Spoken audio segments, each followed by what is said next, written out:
I'm going to make a bold claim here. And for everyone that's going to be working with the moon this entire 2025, 2026, you're going to be in your dream life. Let me just share something here. I've known about working with the moon for over a decade now.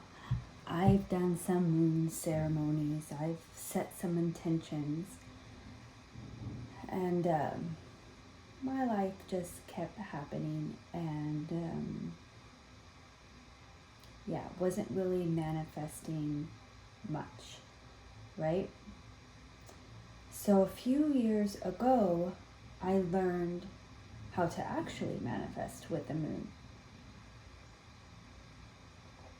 But I didn't quite do it. I set some intentions, per my natal chart and the new moon, but didn't do it quite how I did this past moon phase. And let me just tell you, I figured it out. Like, it's so easy. No more needing to work hard. No more like writing scriptures on scriptures for manifesting. I never did that anyways, but I know that's like what people do. Journaling and writing just isn't my thing, so I never tried it. But it was so easy. I'll try to remember to share with you, like, just in my notes app, what it looked like how simple it was. But I'm going to explain to you here how to actually do it, because I started that the last new moon, which was in 2024, but it hit like December 30th, I think. So it just went right into 2025, right? The whole moon phase. So we're still in that phase. We have about a week left. But this week I'm just chilling. There's nothing for me to do, right? And so I want to start talking about this for the next new moon. It's hitting, maybe in like 9 days. So about a week or so, yeah. January 29th, that's when Aquarius New Moon is. And I'm going to try to come up on here every moon phase and moon map with you the entire year of 2025, because things are happening and I'm excited. Some things that I was trying to do for like 3 years just happened in one moon phase. Just setting that intention, and that's how it happened. Anyways, let's get into it.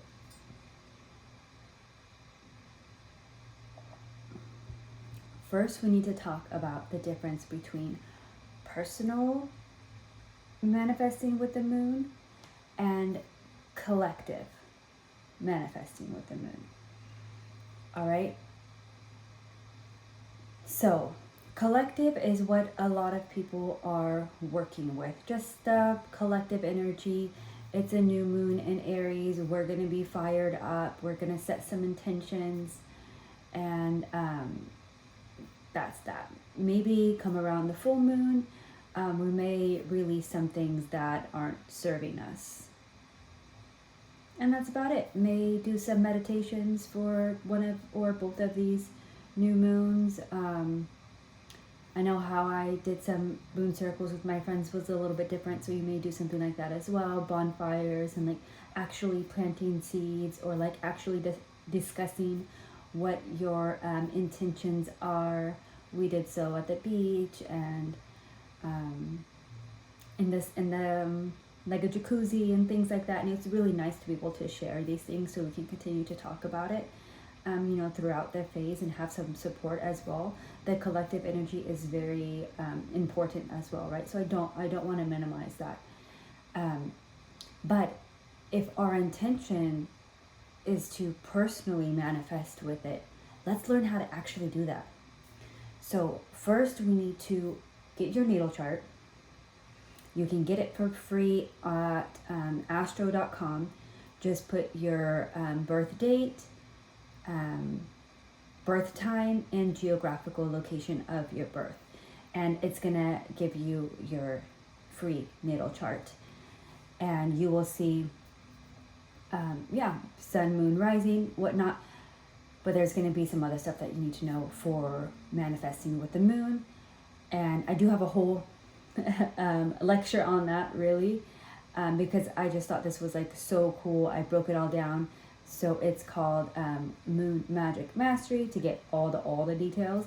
But right here, we're going to dive into how to kind of do it with your natal chart.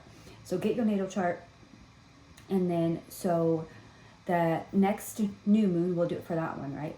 So the next new moon, I believe, is at like 9 degrees Aquarius. So then you would look at your natal chart where 9 degrees Aquarius lands in your chart. So this is where it gets a little bit tricky, and this is where that moon lecture would be nice for you. But you can figure it out. Like, it's not that difficult, right? So if you go to astro.com and you see the house systems, it can break it down for you, but there's numbers inside the circle. The numbers that are inside the circle are the house system. So, for instance, the first house is your identity, right? The first house is ruled by Aries, and that's how we start off the whole zodiacal wheel.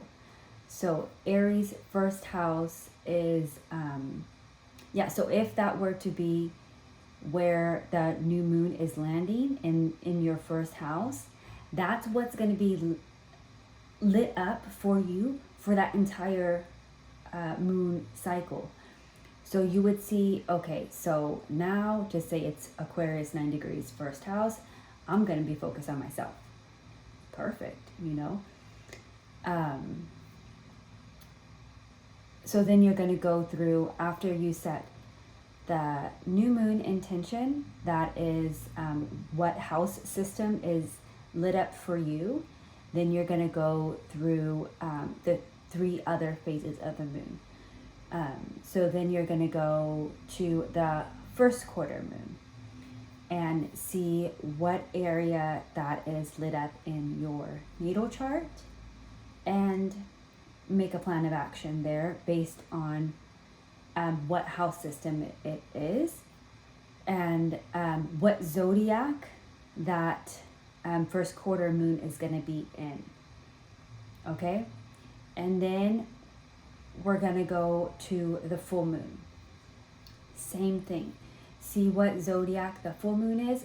Again, in that moon mastery thing, I have the whole moon phase laid out for you for the entire year.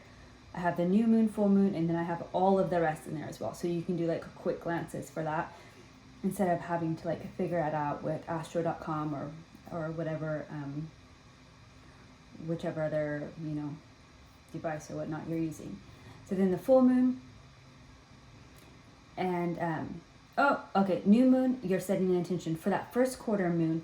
You're looking at where it lights up, and that's also the action you're going to be taking, right? So now you're planning action on that new moon.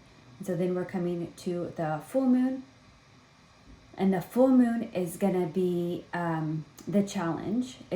Something is gonna come up that is no longer serving you based off what you already worked through. So we have the new moon. Okay, I guess I'll just talk about these other 2 phases too.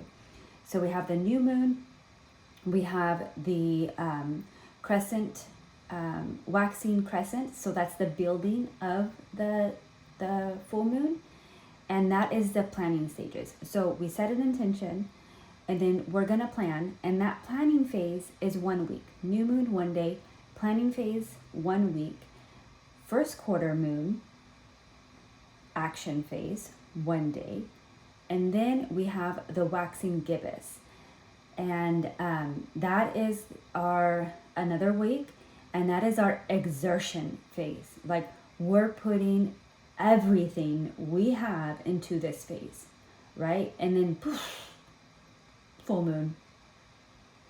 Now we see what we just did, if it made sense, and if any changes need to happen, because that's lighting up aspects of you that are not going to be serving you for whatever it is that you planned your intention.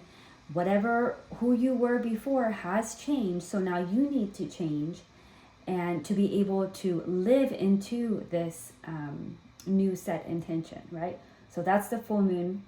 That's the challenge, right? That's something that's lit up for you.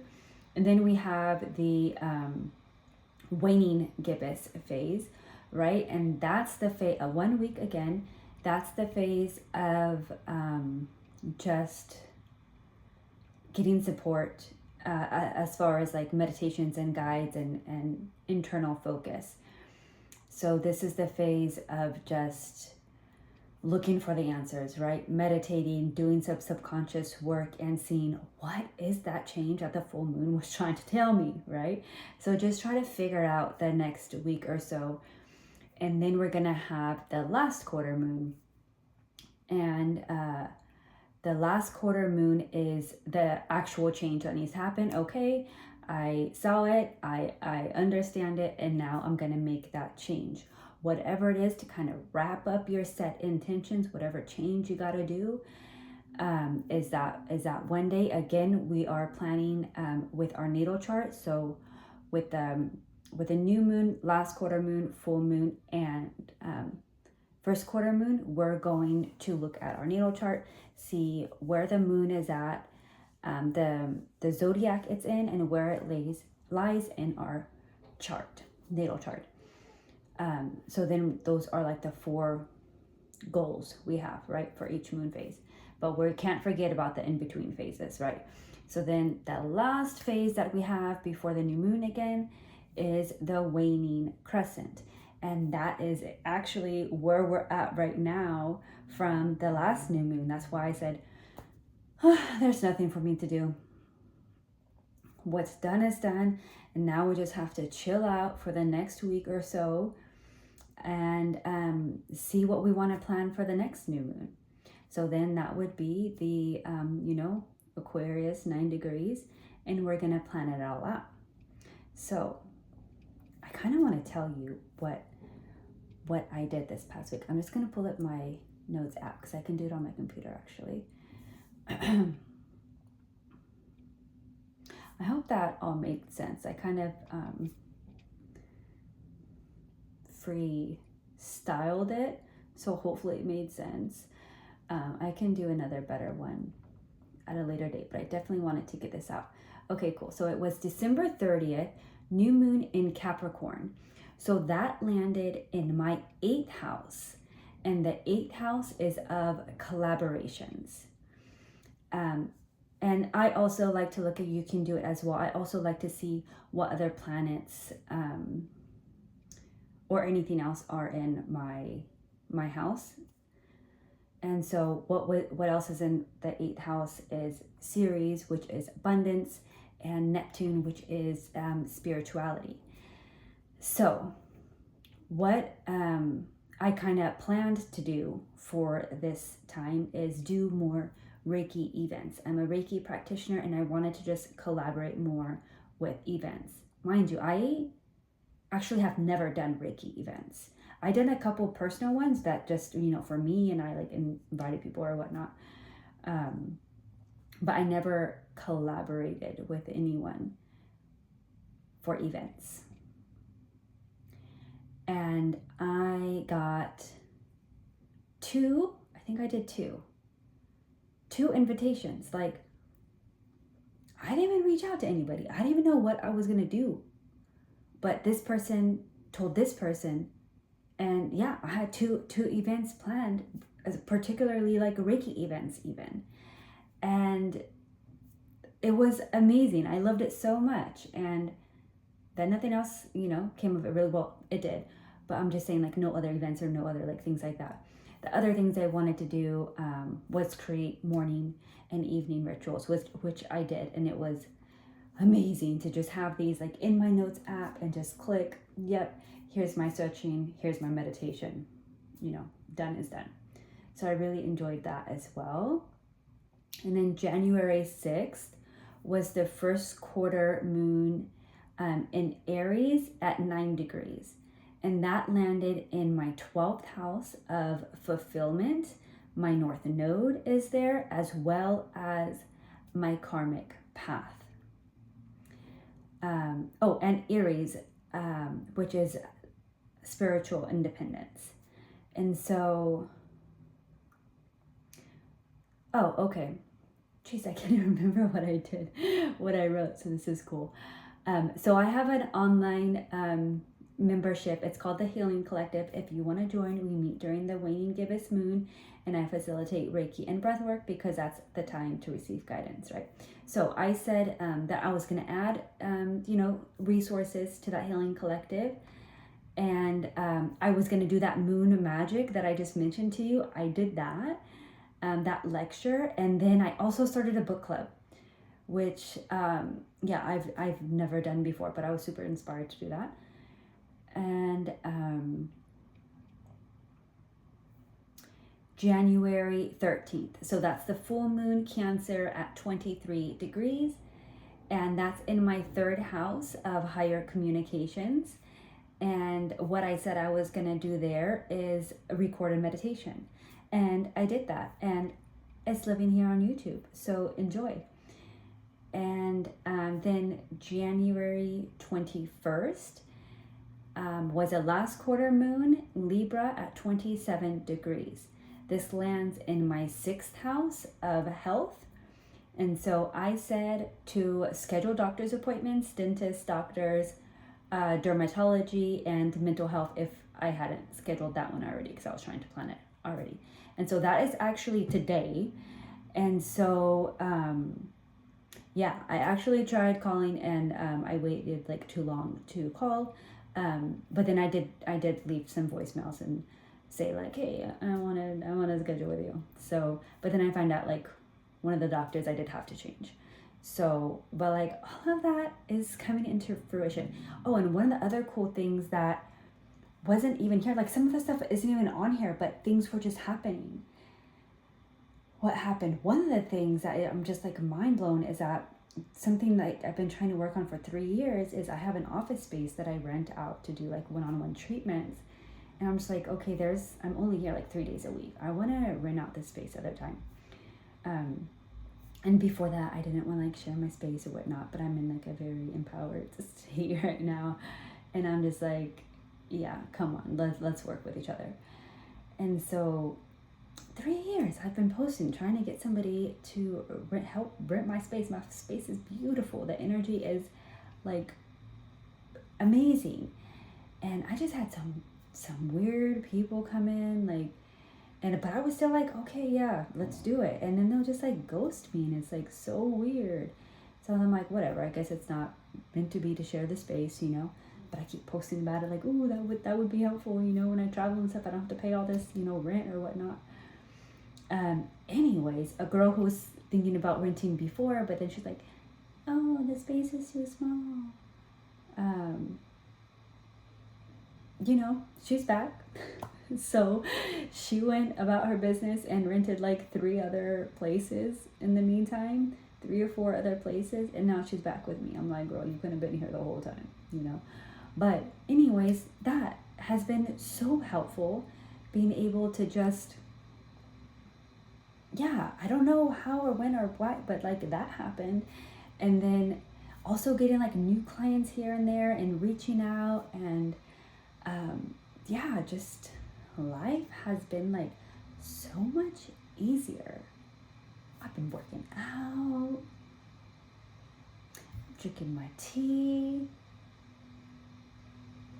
Like I'm not stressing on life anymore. Before, like so often I get in these rants of like, oh, I gotta do this. Oh, I have so much work to do. I get so stupid.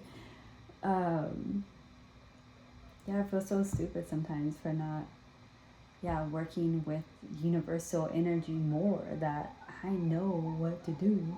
The more I meditate, the more I vibe out and chill out, the easier life is. But I just wanted to share some of this because I think this is like some stuff that maybe you didn't hear about before. And I want to know if like this is common knowledge to you guys because it wasn't for me. So I guess that's all I have. I hope this helps you. And I look forward to manifesting with you this entire year. I'll get a better like format for this because I'm all over the place right now. But yeah, everything was just like not working. But I was like, you know what? I want to share this right now. So here we are. Thanks for listening to me. Until next time.